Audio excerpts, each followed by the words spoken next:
오늘 은혜 받으실 하나님의 말씀은 구약성경 사무엘상 6장 13절부터 마지막 21절에 기록된 말씀, 구약 416, 417쪽에 있습니다.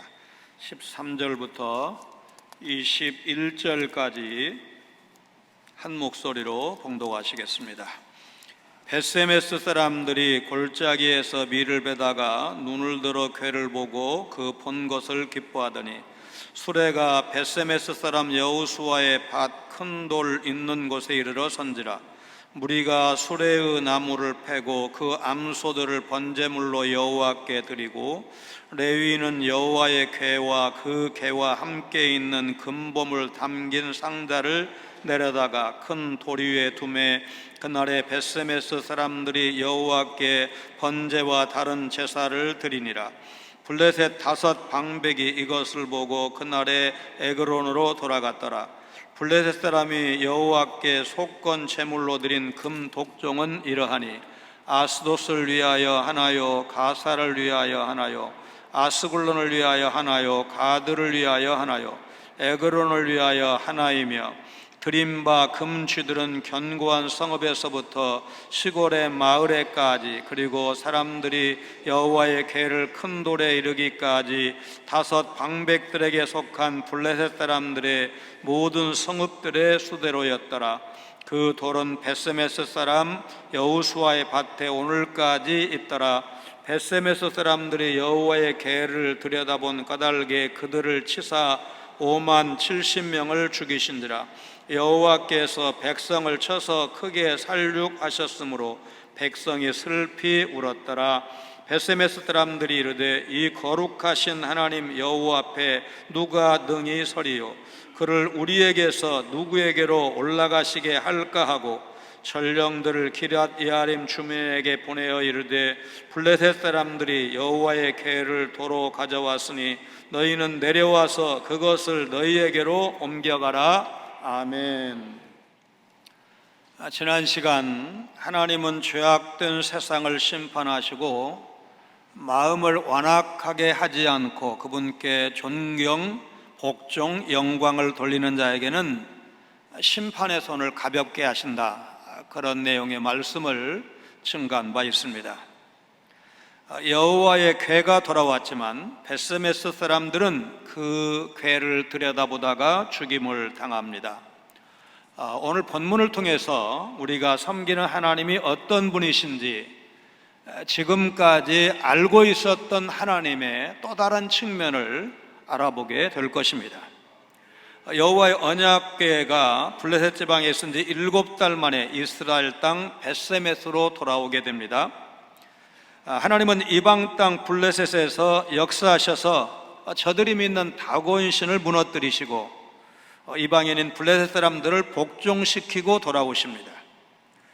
벳세메스 사람들이 밀을 베다가 언약궤가 돌아온 것을 보고 기뻐했다는 말씀을 통해서 이 법궤가 돌아온 시기가 밀 추수하는 시기, 대략 5월, 6월경인 것을 우리에게 알게 해주고 있습니다. 그 본 것을 기뻐했다는 13절의 표현의 히브리어 본문은 보는 것을 기뻐했다, 그런 의미인데 무엇을 보고 기뻐했는지가 명확하게 드러나 있지 않습니다. 이 보는 것의 목적어는 수레가 언약궤를 싣고 벳세메스로 들어오는 광경일 수도 있고 수레에 실려오는 법궤일 수도 있습니다.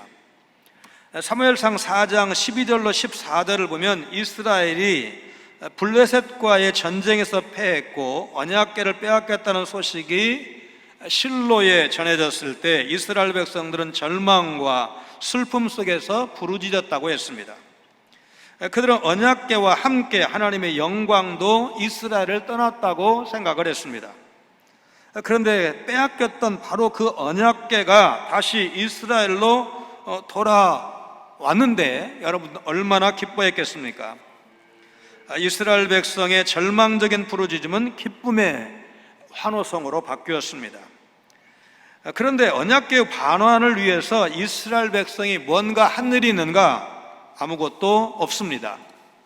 이스라엘 백성이 블레셋으로부터 언약궤를 되찾아온 것이 아니라 하나님께서 친히 블레셋을 굴복시키시고 언약궤를 돌려보내지 않으면 안 되도록 역사하신 것입니다.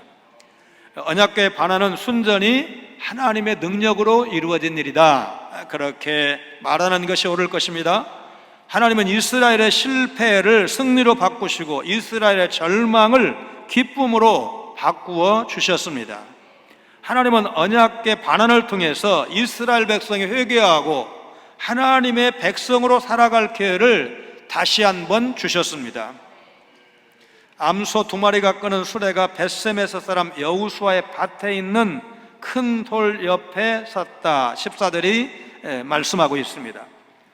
수레가 도착한 다음에 무리가 수레의 나무를 패고 수레를 끌었던 암소들로 번제를 드렸는데 이 일을 수행한 무리는 의심의 여지 없이 제사장들일 겁니다.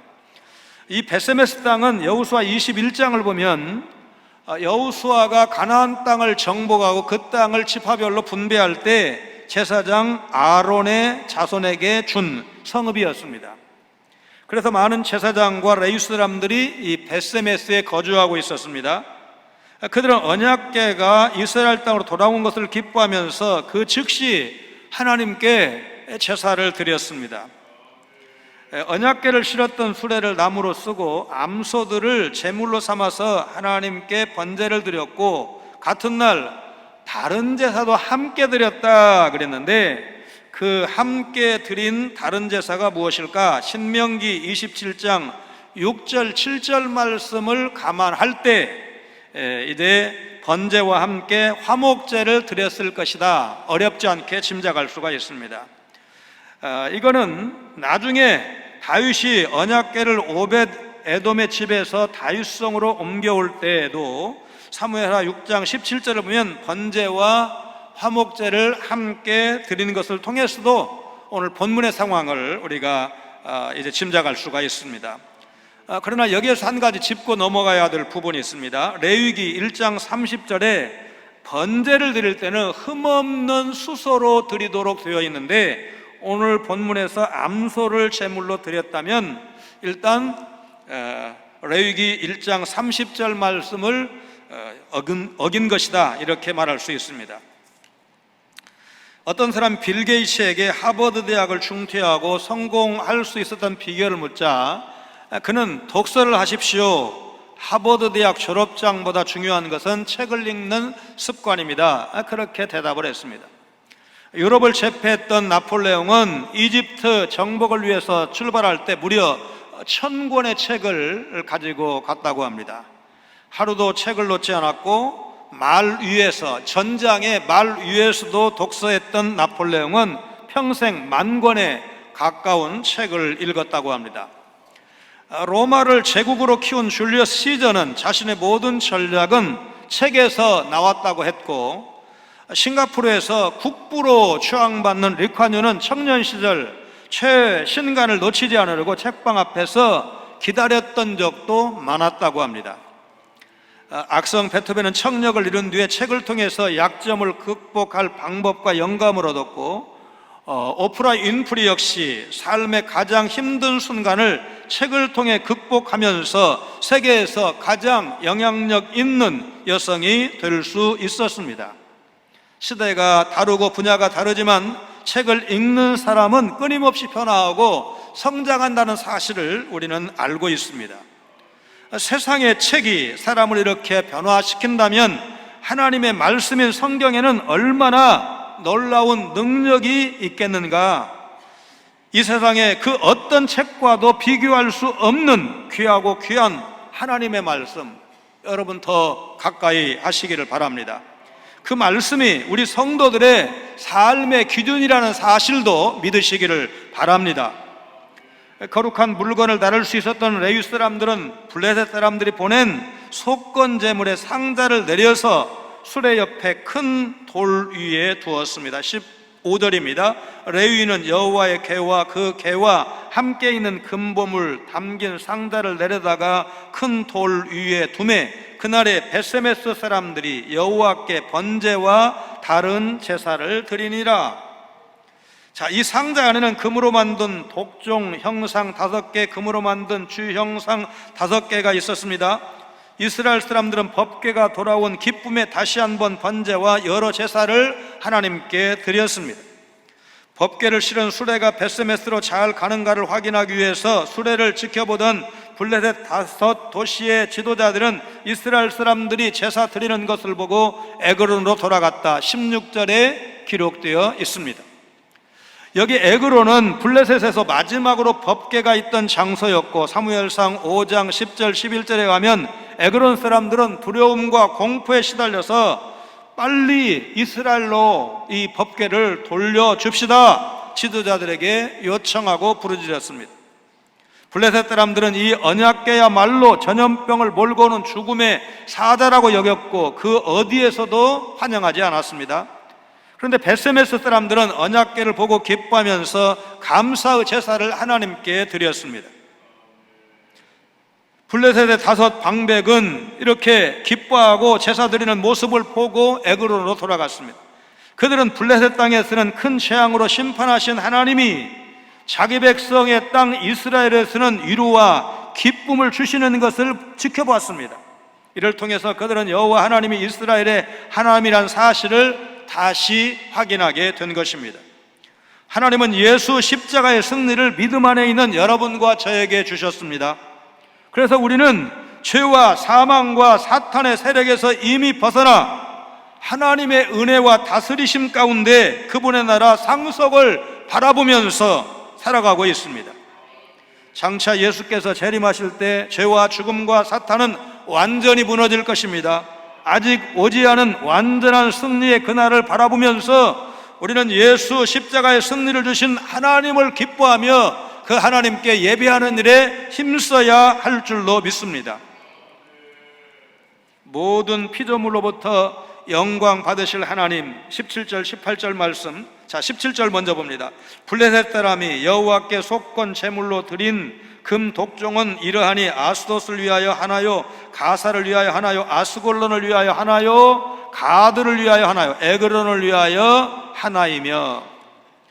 블레셋 사람들은 하나님의 거룩한 법궤에 행한 죄에 대한 배상으로 금독종 형상 5개를 만들어 보냈습니다. 독종 5개는 블레셋 5 도시를 위해서 보낸 것입니다. 이 모든 것은 여호와의 전리품이다. 이게 상당한 금, 그러니까 일종의 항복을 하면서 전쟁 배상금으로 이스라엘에게 보낸 것이다, 이렇게 말할 수 있습니다. 18절입니다. 드린 바 금쥐들은 견고한 성읍에서부터 시골의 마을에까지, 그리고 사람들이 여호와의 궤를 놓은 큰 돌에 이르기까지 5 방백들에게 속한 블레셋 사람들의 모든 성읍들의 수대로였더라. 그 돌은 벳세메스 사람 여우수아의 밭에 오늘까지 있더라. 독한 종기와 달리 쥐가 블레셋 사람들에게 어떻게 해를 주었는지 구체적인 언급은 없지만 금으로 쥐 형상을 만들었다는 것은 블레셋 사람들이 쥐로 말미암아 많은 해를 입었다는 사실을 말해주는 것이고, 앞서서 이 질병은 패스트였다라고 해석하는 성경학자들도 있다고 한 말씀을 여러분 이해하실 수가 있을 것입니다. 금쥐 형상 또 5개를 보냈는데 이것은 금 독종과 마찬가지로 5 도시가 하나님의 궤를 탈취함으로 지은 죄를 용서받기 위한 것이었습니다. 그 5 도시에는 견고한 성읍, 시골 마을, 블레셋 사람들이 법궤를 안치했던 큰 돌이 있었다고 했습니다. 벳세메스에 이른 수레가 큰 돌 옆에 멈췄고 레위 사람들이 그 큰 돌 위에 법궤를 내려놓았다고 했는데 그 큰 돌은 오늘까지 있다. 그러니까 사무엘상을 기록한 그날까지 있었다는 것입니다. 자, 이 말씀 속에 돌이라는 단어가 2번 나오는데 첫 번째 돌은 블레셋 사람들이 하나님의 법궤를 안치했던 블레셋 땅에 있는 돌을 가리키고, 2번째 돌은 이스라엘 땅 벳세메스 사람 여우수아의 밭에 있던 돌을 가리킵니다. 성경은 중요한 사건의 증거물로 큰 돌을 등장을 시키는데, 고대 사회에서 기적적인 사건이나 예를 들어서 여호수아 4장에서 길갈에 세운 12 돌처럼 기념비적인 일을 기억하기 위한 표시나 증거물로 돌 또는 돌 기둥을 세웠습니다. 베세메스 사람 여호수아 밭에 있는 큰 돌은 언약궤의 귀한 사건을 확증하고 기념하는 증거물이 되었습니다. 블레셋 사람들이 속건 제물로 금 독종과 금지를 여호와께 드린 것은 블레셋의 방백과 블레셋 사람들 그들의 신이 여호와 하나님께 복종과 존경과 영광을 돌리는 표시로 드린 것입니다. 베스트셀러 작가이기도 한 고든 맥도날드 목사님이 노숙자들의 집을 지어주는 헤비타트 봉사 활동을 할 때 경험한 일입니다. 같은 그룹에서 눈에 띄게 열심히 일하는 사람이 있어서 유심히 봤더니 다름 아닌 미국의 전 대통령 지미 카터였습니다. 지미 카터는 다른 사람의 도움 없이 구슬땀을 흘리면서 열심히 일을 하는데 사람들 악수 요청이나 사진 촬영 요청도 받지 않을 만큼, 또 식사 시간에 같은 음식을 먹고 대통령을 알아본 사람들이 자리를 양보하려고 해도 정중히 사양했습니다. 주초 측에서는 숙소, 화장실까지 따로 마련해 주겠다고 했지만 카터는 모든 특권을 거부하고 단체 생활을 했습니다. 고든 목사님은 재임 중에 인기가 별로 없었던 카터 대통령이 오히려 은퇴 이후에 더 국민들의 사랑을 받는 대통령이 된 이유가 특권 의식을 내려놓고 국민 속으로 들어왔기 때문이라고 진단했습니다. 겸손한 마음, 사랑의 마음은 반드시 행동으로 드러나기 마련입니다. 가장 큰 사랑과 겸손을 가지시는 왕이었기에 예수님은 우리를 구원하시기 위해서 인간의 몸을 입고 이 땅에 오셨습니다. 날 구원하시기 위해서 가장 낮은 곳으로 오신 가장 높으신 왕 예수님께 감사와 찬양, 영광을 돌리는 것이 마땅하다, 여러분 믿으시기를 바랍니다. 승리하신 하나님은 이스라엘 밖에 블레셋 땅에서도 영광을 받으십니다. 하나님을 대적하고 불순종하고 조롱하고 살아가는 세상 사람들을 볼 때 우리는 하나님을 작고 초라한 분으로 오해하고 그분을 섬기는 자기 자신에 대해서도 보잘것없게 여길 때가 없지 않습니다. 지금은 세상이 다 복종하지 않지만 예수님이 재림하실 때 만물이 그분 앞에 무릎을 꿇고 복종하게 될 것이다, 빌립보서 2장 9절로 11절 말씀이 확실하게 말씀하고 있습니다. 우리 빌립보서 2장 9절 말씀 같이 읽습니다. 이러므로 하나님이 그를 지극히 높여 모든 이름 위에 뛰어난 이름을 주사 하늘에 있는 자들과 땅에 있는 자들과 땅 아래에 있는 자들로 모든 무릎을 예수의 이름에 꿇게 하시고 모든 입으로 예수 그리스도를 주라 시인하여 하나님 아버지께 영광을 돌리게 하셨느니라. 하나님은 재림하실 예수님의 완전한 승리를 통해 장차 모든 피조물로부터 존귀와 영광을 받으실 것입니다. 만물이 그분을 섬기는 날이 반드시 이루어진다는 사실 여러분 믿으시기를 바랍니다. 승리하셔서 성도와 모든 피조물로부터 영광을 받으실 하나님은 거룩하신 분입니다. 베세메스 사람들이 여호와의 궤를 들여다본 까닭에 하나님께서 그들을 치십니다. 기쁨에 들떠있던 베세메스 사람들이 요즘식으로 표현하면 큰 사고를 쳤는데 그게 뭐냐면 여호와의 궤를 들여다본 것입니다. 19절입니다. 베세메스 사람들이 여호와의 궤를 들여다본 까닭에 그들을 치사 5만 70명을 죽이신지라. 여호와께서 백성을 쳐서 크게 살육하셨으므로 백성이 슬피 울었더라. 여호와의 궤는 지극히 거룩하신 것인데 베세메스 사람들이 경솔한 호기심으로 여호와의 궤를 들여다보고 말았습니다. 성물과 지성물은 거룩한 것이기 때문에 함부로 만지거나 가까이 하면 안 된다, 율법이 말씀하고 있습니다. 그런데 오늘 우리의 질문은 구약의 성물, 구약식의 성물이 없지 않습니까? 만지면 죽는 여러분 성물이 오늘 있습니까? 강단을 귀하게 여겨야 되지만 그러나 여러분 구약의 성물은 아니지 않습니까? 그러면 이 말씀은 오늘 우리가 어떻게 적용을 해야 될까요? 그냥 쉽게 이렇게 표현하겠습니다. 오늘 우리에게도 여전히 넘지 못할 선이 있다. 넘지 못할 선이 있다. 하나님은 창조주 하나님이시고 여러분과 저는 피조물입니다. 그럼 피조물은 창조주 하나님을 향해서 넘지 못할 선이 있습니다. 훌륭한 아버지가 많지만 훌륭하지 못한 아버지도 있습니다. 그래도 아들, 딸 입장에서 아버지를 향해서 넘으면 안 되는 선이 있습니다. 물론 아버지도 어머니도 부모도 자식을 향해서 넘으면 안 될 선도 있는 것입니다.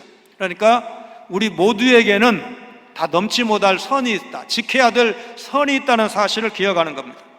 여러분, 민수기 4장 19절 20절 우리 한번 보겠습니다. 그들이 지성물에 접근할 때에 그들의 생명을 보존하고 죽지 않게 하기 위하여 이같이 하라. 20절 같이 읽습니다. 그들은 잠시라도 들어가서 성소를 보지 말라. 그들이 죽으리라. 여러분, 요즘 말로 엄중 경고입니다. 이스라엘 백성들이 절대로 성소를 함부로 하면 안 되었습니다. 지성소 제사장들도 들어가면 안 되었습니다. 누구만? 대제사장만. 그것도 1년에 단 한 번 들어갈 수가 있었습니다. 그런데 벳세메스 사람들은 지성물에 대한 율법의 말씀을 어기고 언약궤를 열어서 그 안을 들여다보았습니다. 이런 모습은 다음 시간에 살펴볼 7장 1절에 기리앗 여아림 사람들이 언약궤를 대하는 태도와 매우 큰 대조를 이루는 것을 알 수가 있습니다. 거룩한 법궤를 들여다보므로 죽은 벳세메스 사람 70여 명에 이르는데 개역 개정판 성경에서 괄호 안에 적힌 5만은 사본상의 차이 때문입니다. 히브리어 성경 본문의 필사 과정에서 가장 실수하기 쉬운 부분이 숫자입니다. 어떤 사본에는 5만 70명이 죽었다 이렇게 기록되어 있고, 또 다른 사본에는 70명이 죽었다 그렇게 기록되어 있습니다. 그런데 벳세메스가 그다지 큰 성읍이 아니었다는 사실을 고려하면 70명으로 보는 것이 자연스러울 것입니다. 70명이 작은 수가 아닙니다. 70명의 갑작스러운 죽음으로 벳세메스 사람들 들뜬 축제 분위기는 더 이상 쳐다볼 수 없고 찬물을 끼얹은 것처럼 두려움과 공포와 슬픔으로 가득 차게 되었을 것입니다. 레위 지파가 살던 벳세메스 땅으로 돌아오는 언약궤 주위로 사람들이 몰려들었고 7개월 동안 빼앗겼던 그 언약궤, 여러분, 그 언약궤를 대하는 이 벳세메스 주민들의 마음이 어떠했을까요? 여호와의 언약궤가 블레셋에 넘어갔을 때 그들 마음속에는 하나님에 대한 신뢰, 하나님의 권위도 무너졌을지도 모릅니다.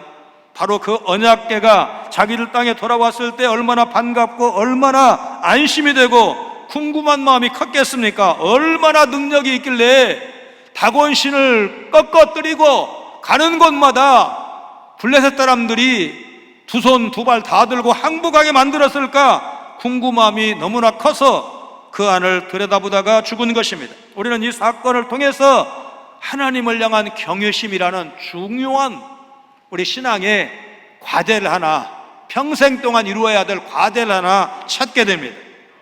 이것은 나중에 다윗 시절에 웃사가 언약궤를 손으로 붙들었다가 죽은 사건을 떠올리게 합니다. 어떤 사람은 하나님 포로로 잡혀갔다가 왔다고 말할지 모르지만 하나님은 포로로 잡혀가실 분이 아니십니다. 하나님은 언제나 어디서나 누구에게나 최고로 높임을 받아야 하셔야 될 창조주 하나님이십니다. 70명이 죽는 것을 목격한 벳세메스 사람들 20절에서 이렇게 고백합니다. 벳세메스 사람들이 이르되 이 거룩하신 하나님 여호와 앞에 누가 능히 서리요? 그를 우리에게서 누구에게로 올라가시게 할까 하고, 하나님의 징계로 70명 많은 사람이 죽게 되자 벳세메스 사람들은 두려움에 떨었습니다. 그런데 그들은 자기들의 잘못에 대해서 깨닫지 못했고 회개하지 않았습니다. 오히려 하나님의 언약궤가 너무나 거룩한 탓이라고 여기고 이 거룩하신 하나님 여호와 앞에 누가 능히 서리요? 탄식했습니다. 사실 언약궤 자체가 문제는 아니죠. 언약궤는 하나님의 임재를 상징하기 때문에 이 언약궤를 잘 보관하면 오히려 복을 받습니다. 언약궤를 오벳 에돔의 집에 석 달간 두었을 때 하나님께서 오벳 에돔의 집과 그의 모든 소유에 복을 내리신 사실, 사무엘하 6장 11절 12절 말씀을 통해서 우리는 이 사실을 알 수가 있습니다. 같은 언약궤지만 하나님을 경외하는 사람에게는 복받을 기회가 되고 그렇지 못한 자들에게는 저주의 원인이 된 것입니다.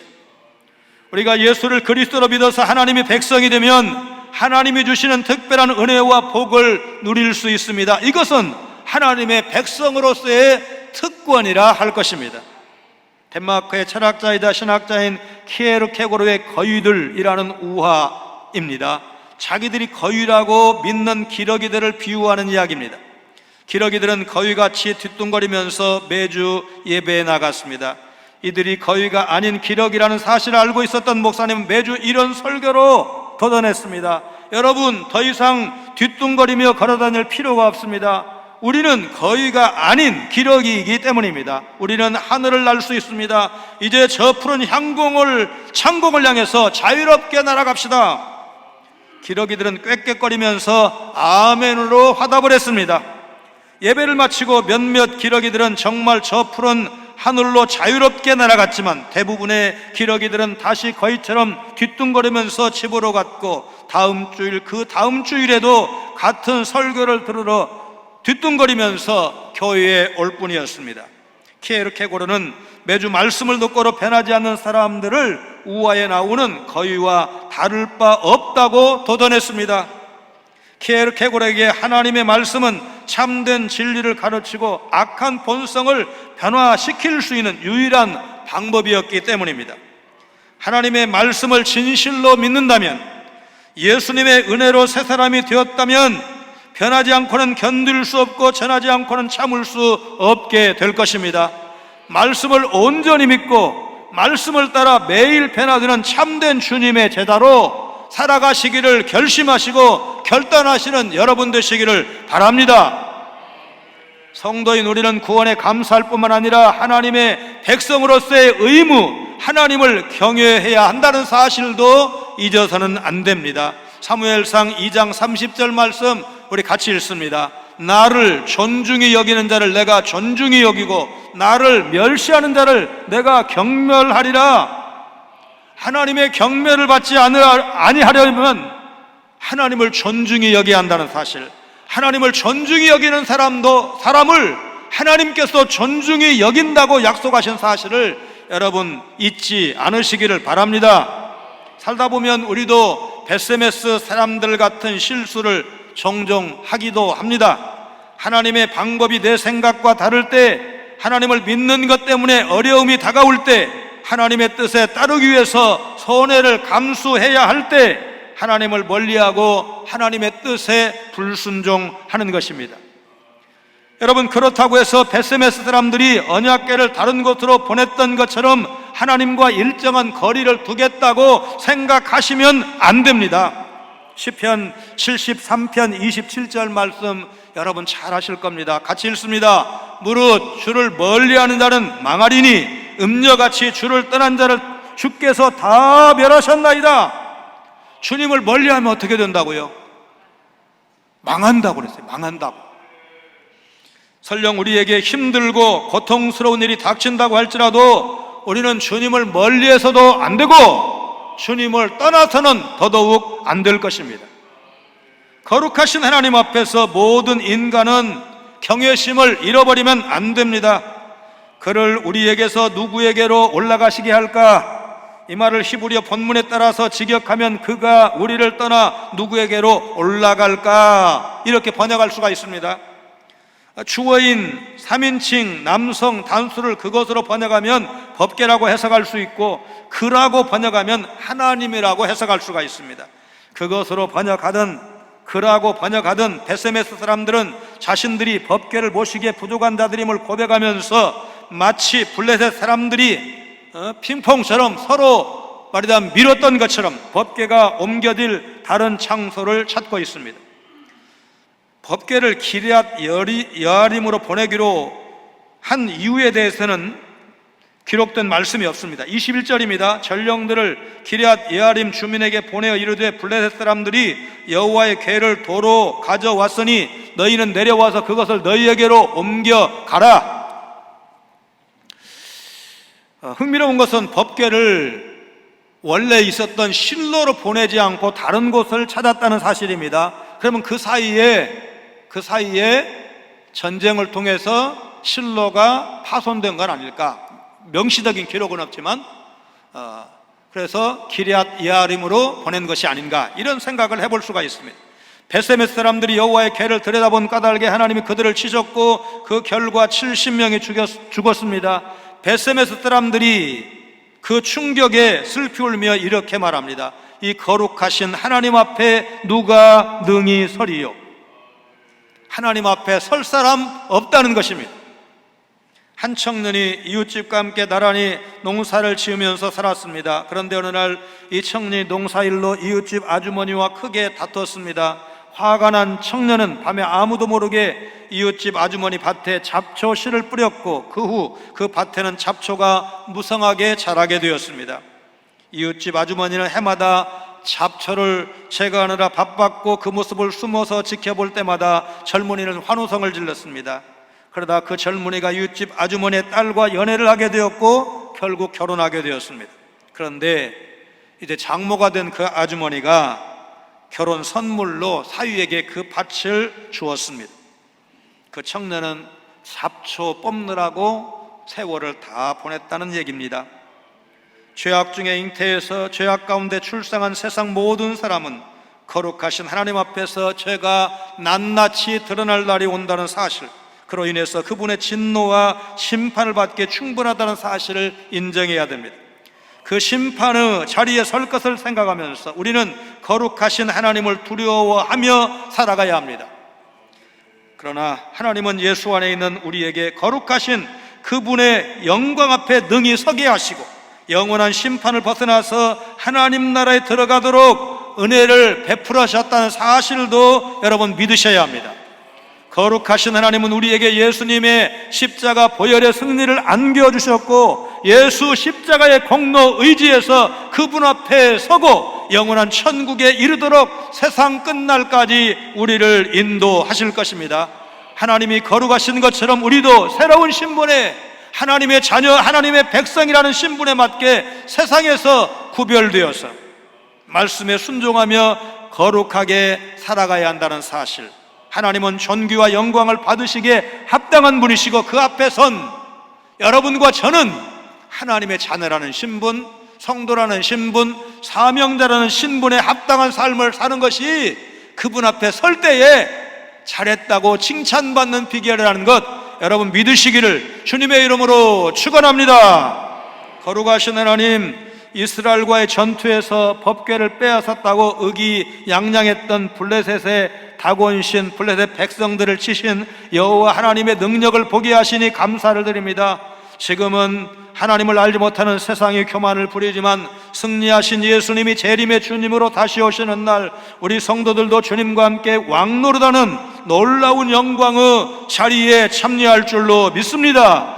구원받은 하나님의 백성답게 남은 날 찬양하며 예배하는 거룩한 삶을 살아가도록 인도하여 주옵소서. 그분 앞에 설 수 있는 사람이 없지만 우리가 십자가 보혈의 공로 의지에서 그분 앞에 설 날이 다가오고 있다는 사실을 기억하며 거룩한 삶을 살아갈 것을 결심하는 우리 성광의 모든 성도들 다 되게 하여 주옵소서. 여호와의 거룩하심을 능멸하여 죽임을 당한 베세메스 사람들의 실패를 교훈 삼아 하나님 경유하는 일을 힘쓰는 우리 모든 성도들 다 되게 하여 주옵소서.